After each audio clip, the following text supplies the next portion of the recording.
chật ló có mùi mới chụp họ chạy camera mà nhấp mà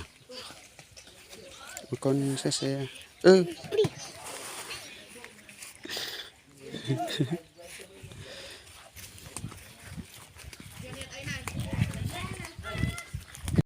lùi nè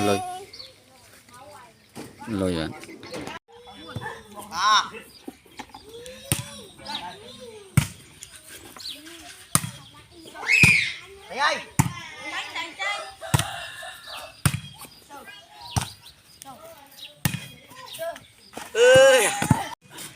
nhâm mũi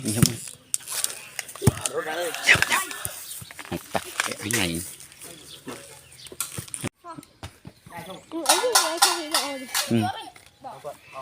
ô bạn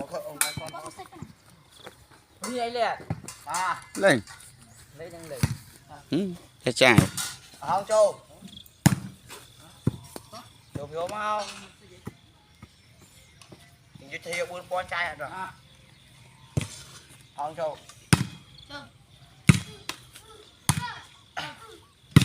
hai à chân này phút bao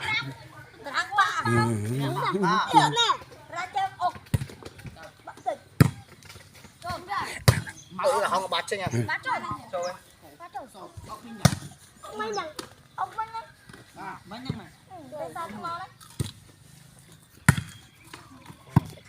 thôi nè quay nhâm nhâm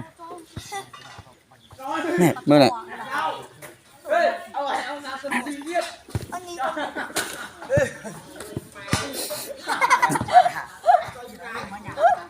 lùi nè lùi rồi